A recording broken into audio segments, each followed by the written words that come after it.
e já te agradeço e oro em nome de Jesus. Amém. Glória a Deus. Você está com a espada do Espírito, a palavra de Deus? Pegue-a e abra, por gentileza, na segunda carta de Paulo aos Coríntios. 2 Coríntios, capítulo de número 12.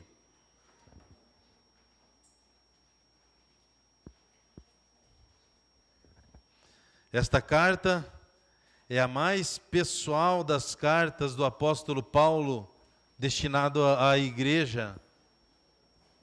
E é uma defesa do Evangelho, é uma defesa também do ministério apostólico, o apostolado de Paulo.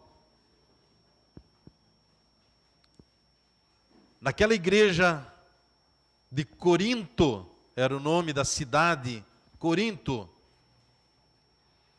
estava uma igreja que Deus usou a vida de Paulo para estabelecê-la. Ele ficou 1 ano e meio nesta cidade de Corinto e deixou uma igreja lá. A igreja que ele mais amou. E a igreja que mais deu problema ao apóstolo Paulo. Uma igreja rica, mas que não pagou nem o sustento pastoral do apóstolo Paulo.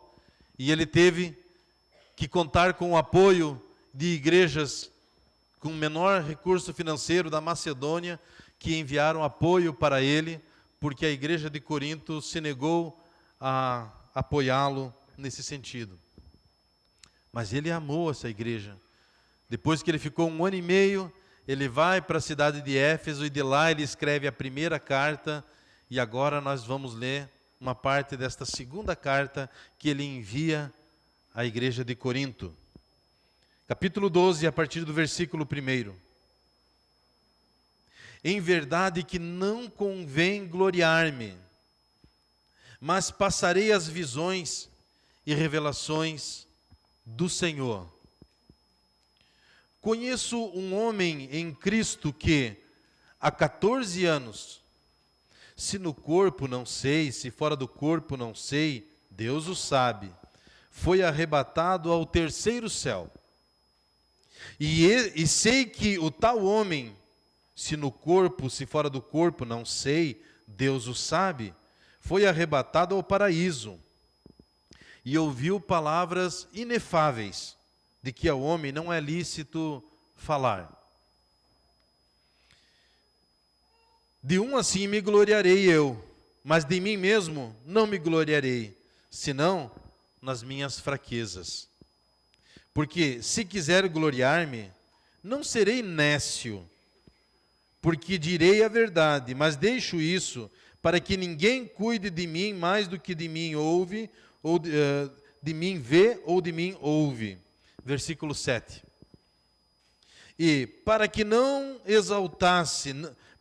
não exaltasse pelas excelências das revelações, foi-me dado um espinho na carne, a saber, um mensageiro de Satanás, para me esbofetear, a fim de não me exaltar, acerca do qual 3 vezes orei ao Senhor, para que se desviasse de mim.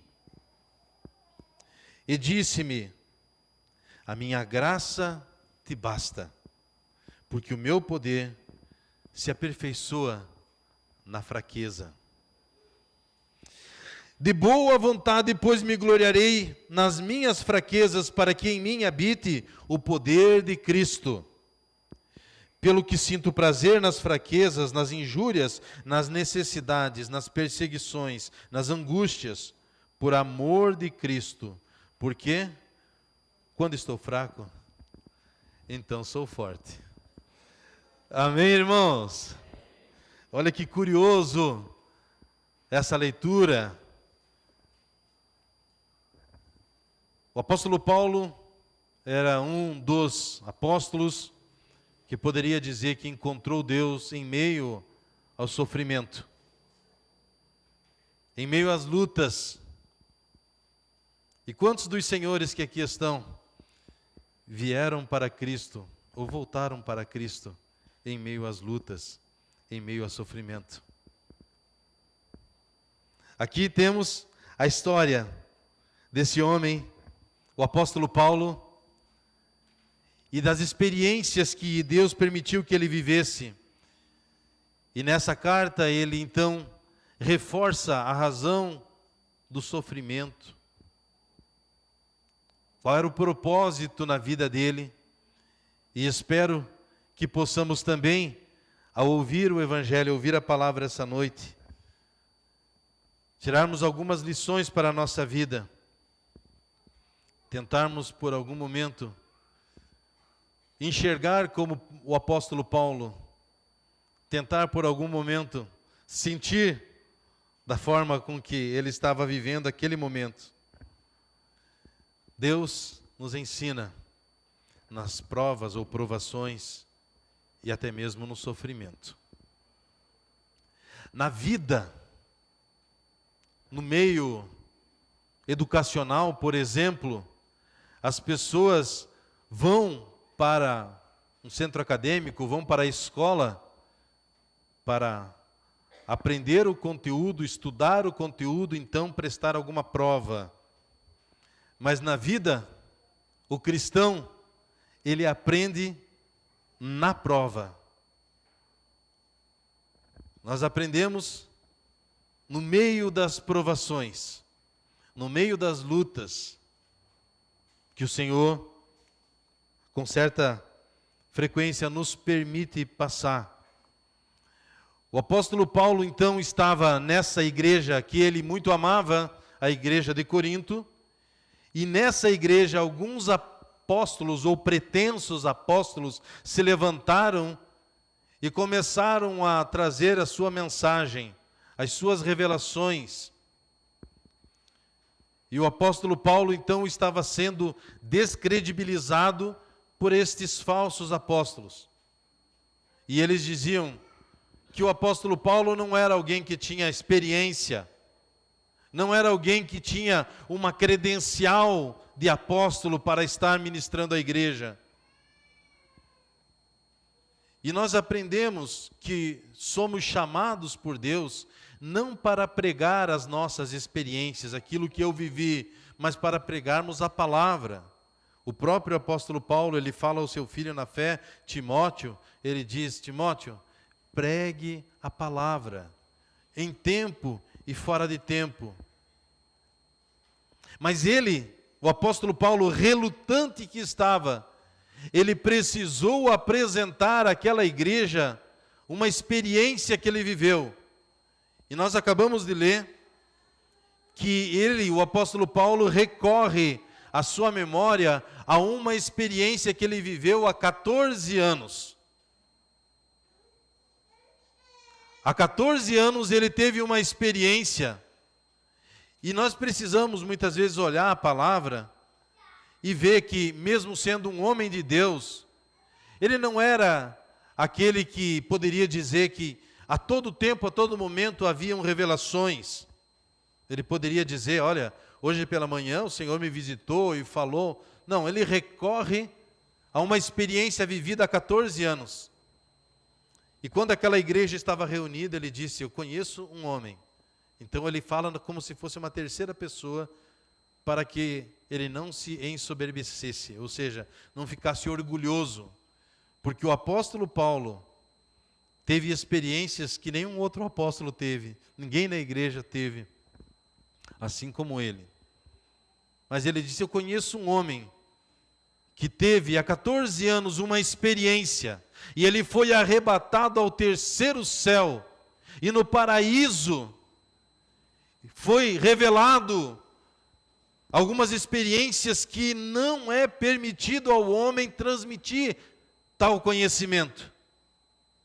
E esse homem que teve essa experiência, ele disse: se no corpo ou fora do corpo, não sei, Deus o sabe. Falou coisas, ou falava coisas que levaram aquela igreja a entender que Deus esteve com ele.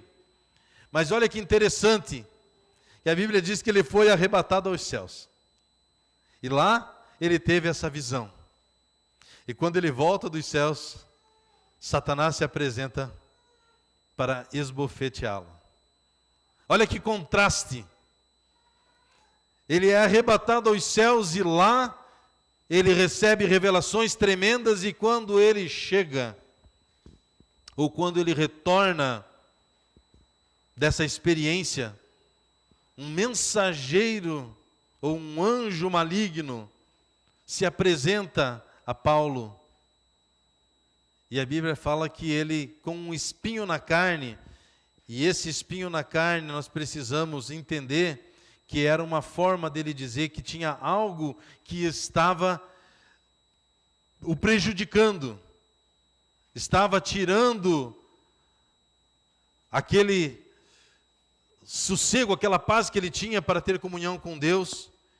E aí veio Satanás e começou a esbofeteá-lo, ou começou a dizer a ele: olha aí, de que adianta essas revelações? Olha o que você está passando. Quantos dos irmãos, quantos dos amigos já experimentaram pensamentos ruins, pensaram contra a própria vida, pensaram em acabar com tudo, pensaram que não adiantava ou não está adiantando seguir ou servir a Deus? Quantas pessoas já tiveram pensamentos de derrota, de desânimo? Essas são as bofetadas do maligno. Esses são os dardos inflamados do maligno que encontramos na carta de Efésios capítulo 6. São momentos em que vêm pensamentos destrutivos, pensamentos de desânimo, achando que não vai conseguir. Os irmãos que quiserem entender o que eu estou falando, depois dá uma olhadinha no Salmo 73. O Salmo 73, o salmista disse que por pouco ele não se desviou. Ele disse: por quase nada eu não desviei. Por quê? Porque ele olhava para o lado, as pessoas que não serviam a Deus pareciam que estava indo tudo tão bem, e ele, o salmista, que estava servindo ao Senhor, passando lutas, passando provações, ele disse: de que adianta servir a Deus? E o Salmo 73, ele recebe a resposta, ele diz: eu pensei assim, até que eu entrei na presença do Senhor, até que eu dobrei meus joelhos, até que eu fui à presença do Senhor em oração, então eu pude compreender. Então, queridos irmãos, Deus nos ensina muito em meio aos sofrimentos, em meio a lutas, em meio a provas ou provações. Interessante que essa é uma frase, uma palavra, que não se tira um amém, não se tira um aleluia, glória a Deus. Por quê? Porque nós, humanamente falando, não queremos, olhando de maneira natural, o que as pessoas naturalmente querem: sombra e água fresca. Mas Deus não permitiu a Paulo tal prazer ou tal deleite, mas havia um propósito para o qual o Senhor estava permitindo a luta que Paulo estava passando. É porque o Senhor o amava, nós lemos aqui e vamos tentar entender um pouquinho mais, é que o Senhor permitiu isso. Ele dá a razão pela qual ele estava permitindo tal coisa. Mas, queridos irmãos, vamos reler aqui o versículo 7, ele diz: e para que não me exaltasse pelas excelências das revelações. Olha o propósito do sofrimento na vida de Paulo. Tem pessoas que não sabem viver tendo a provisão de Deus na sua vida. Quando tudo está indo bem, a pessoa se esquece de Deus. Quando tudo vai bem no serviço, vai bem na família, vai bem no casamento, não preciso buscar tanto a Deus assim, né? Não precisa ser dessa forma, essa dedicação. Por quê?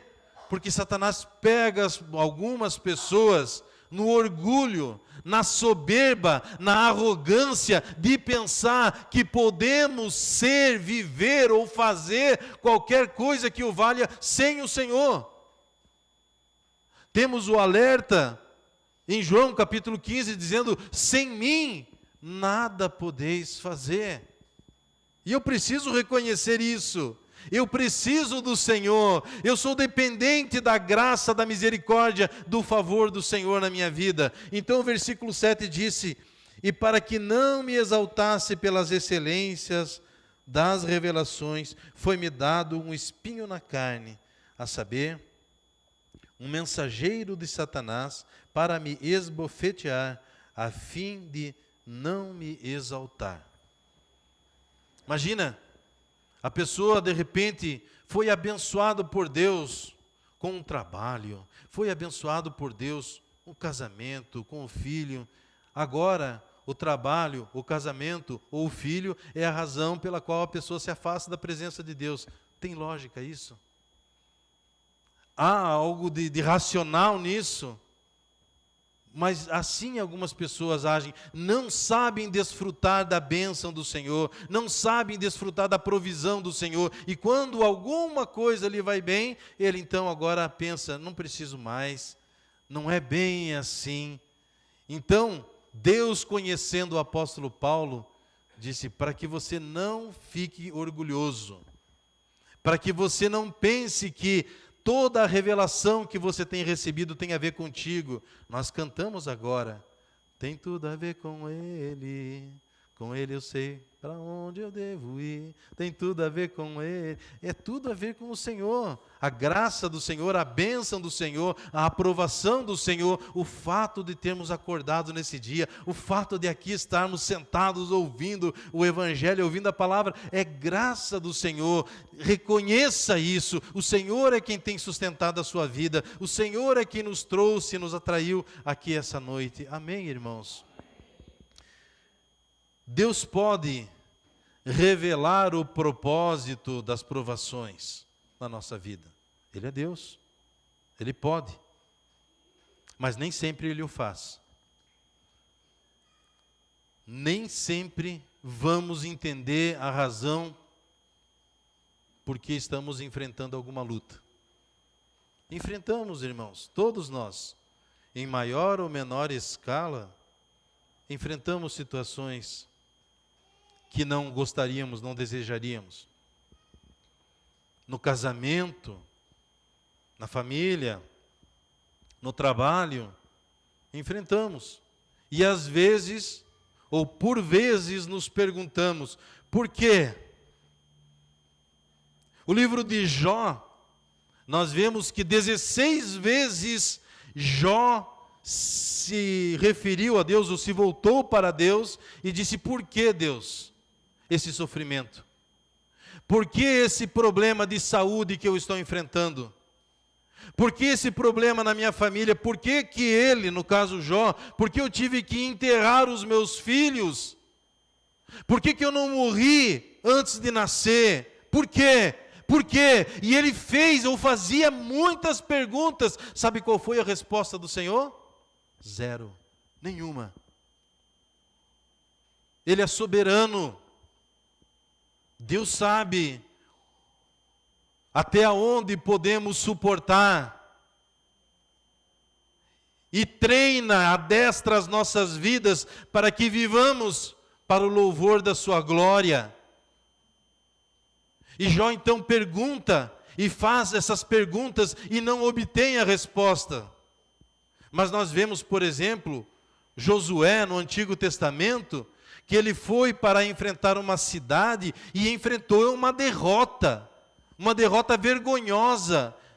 E Josué chega na presença do Senhor em oração: por que, Deus? Por quê? E Deus falou: tem pecado no meio do arraial, no meio do povo de Deus. Ou seja, naquele momento Deus revelou. Então existem momentos que passamos situações difíceis. Não sei se alguém aqui está enfrentando uma situação difícil em sua vida. Deus pode trazer entendimento por que você está enfrentando? Pode, ele é soberano. Ao apóstolo Paulo, ele também revelou. Ele estava então enfrentando esse espinho na carne, essa situação difícil que ele estava passando, e o Senhor disse, para que eu não me ensoberbecesse, para que eu não me tornasse orgulhoso, para que eu não achasse que tem algo a ver comigo, Ele permitiu esse espinho na carne. Ele permitiu, revelando a ele então qual era a razão pela qual ele estava enfrentando aquela luta. Deus pode trazer a nós revelação. Em alguns momentos Ele nos dá a entender, outros momentos não. Mas como uma canção que vez por outra cantamos e hoje, se Deus quiser, cantaremos. Se Deus fizer, Ele é Deus. Se não fizer, Ele é Deus. Se tudo der certo, Ele é Deus. Mas se não der, continua sendo Deus. Ele é Deus. E a mim me cumpre me curvar diante ao Senhor, e seja feita a tua vontade. A melhor coisa que pode acontecer na vida do ser humano é ele dizer ao Senhor, Senhor, seja feita a tua vontade. E a pior coisa que podemos ouvir do Senhor é Ele dizendo a nós, dizendo a mim, por exemplo, Gilberto, seja feita a tua vontade. Porque se isso chegar a acontecer, eu estou sendo entregue aos meus prazeres, aos meus desejos, e o desejo do homem é contra ele mesmo. A inclinação do ser humano, o ser humano por natureza se inclina para o mal, se inclina para o engano. Então eu preciso dizer, seja feita, Senhor, a tua vontade, e não a minha. Deus pode revelar ou não. Olha só o que diz Deuteronômio capítulo 29, versículo 29. Conhecido de alguns, mas muito importante que venhamos a reler. Deuteronômio 29, verso de número 29 também. As coisas encobertas são para o Senhor nosso Deus, porém as reveladas são para nós e para nossos filhos para sempre, para cumprirmos todas as palavras da lei. As coisas encobertas que eu não sei o porquê isso está acontecendo, tem respostas que eu não ganhei, não recebi do Senhor. E aí eu lembro de Deuteronômio 29, 29. Aquilo que o Senhor desejar me revelar, Ele me revelará. Outras coisas que eu enfrento, e um grande ponto de interrogação, por que, Senhor, isso na minha vida, por que isso na minha casa, por que isso na minha família, não sei. Um espinho na carne para me esbofetear, para que eu me lembre das minhas limitações, de que Deus é Deus e não eu, que Ele pode todas as coisas e não eu, que é a vontade dEle, do Senhor, que é feita e não a minha. Então eu me curvo diante da vontade do Senhor, mesmo sem entender. Deus, seja feita a tua vontade. Por mais doloroso que possa ser as situações que enfrentamos, precisamos sim dizer, Senhor, seja feita a tua vontade e não a minha. Amém, irmãos? Olha o que diz em 2 Coríntios capítulo 1, umas folhinhas atrás, nós estávamos em 2 Coríntios 12, agora 2 Coríntios capítulo 1,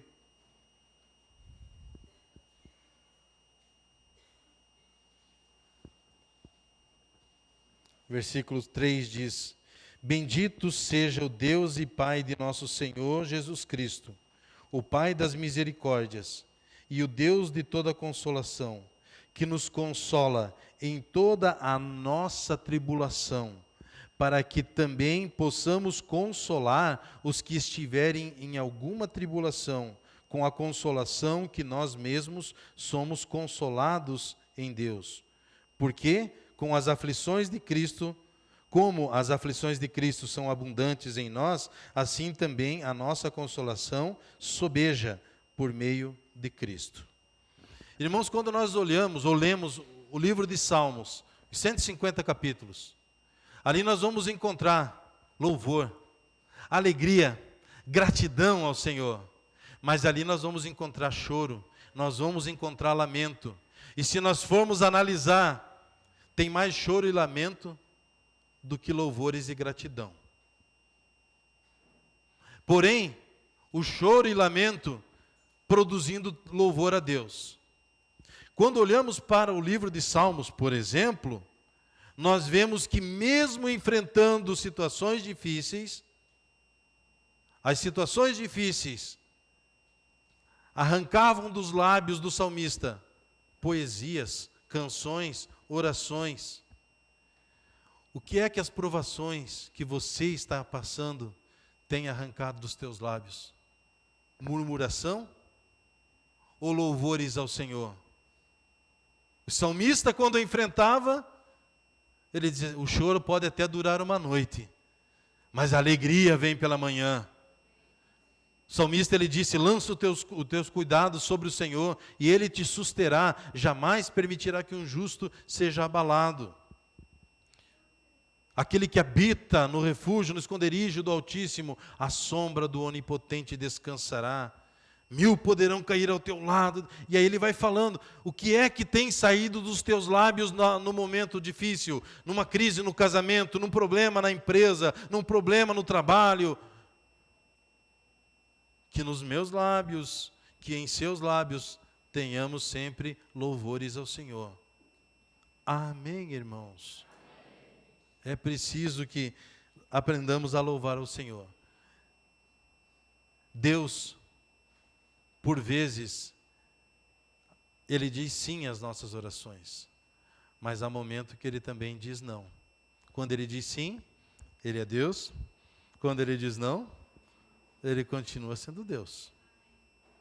Então, queridos irmãos, nós olhamos para essa passagem e vemos qual foi a resposta de Deus a Paulo. Volta lá em 2 Coríntios 12. Versículo, vamos começar no 7 novamente. E para que não me exaltasse pelas excelências das revelações, foi-me dado um espinho na carne, a saber, um mensageiro de Satanás, para me esbofetear, a fim de não me exaltar. Versículo 8. Acerca do qual 3 vezes orei ao Senhor, para que se desviasse de mim.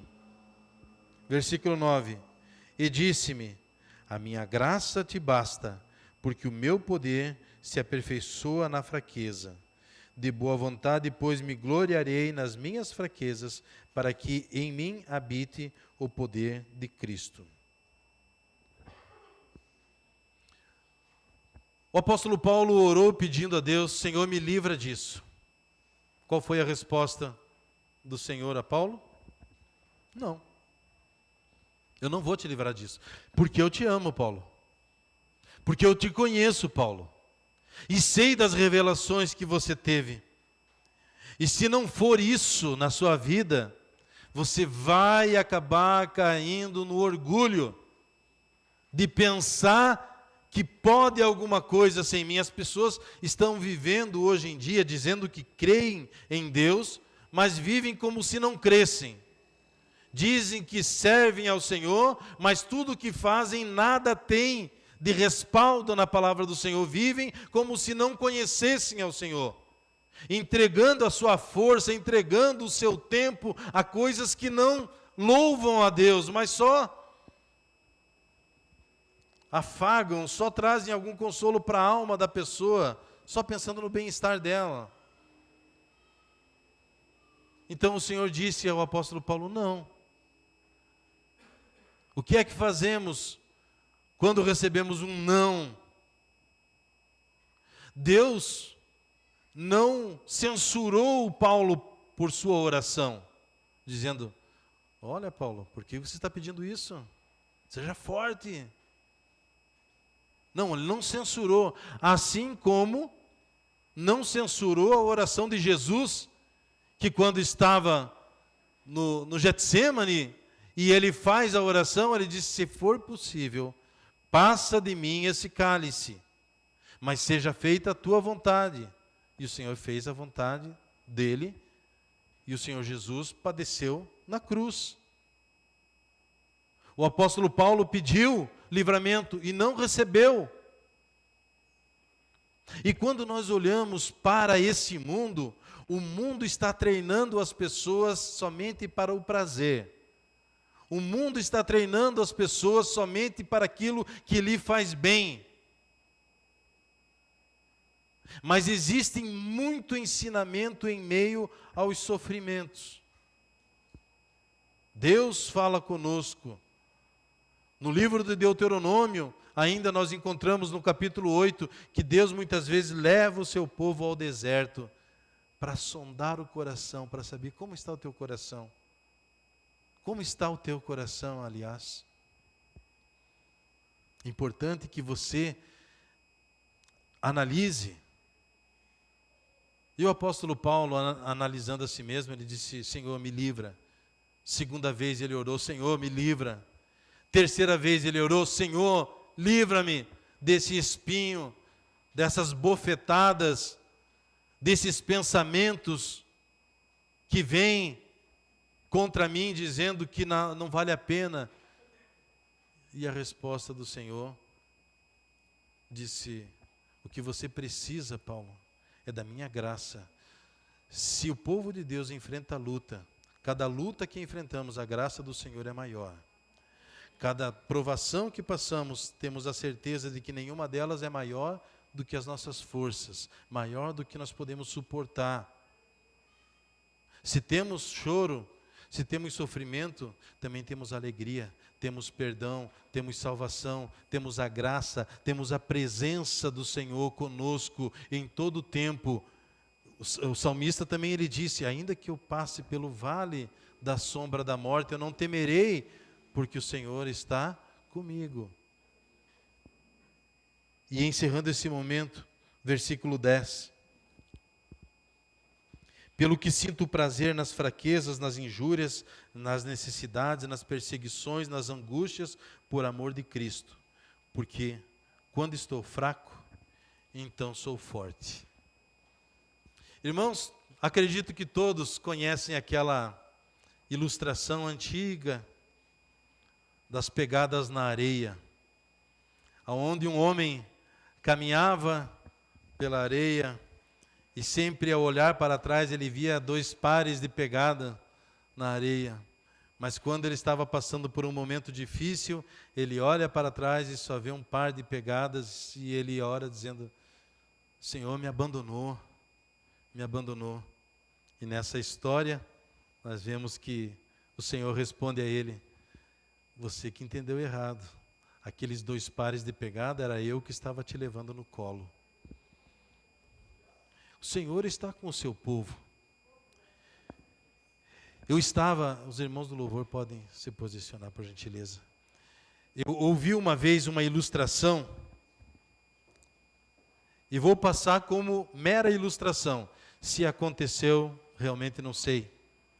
Mas o fato é que numa reunião de pastores, eles foram para um sítio destinado a um momento de lazer, de descanso, de edificação, de comunhão entre pastores.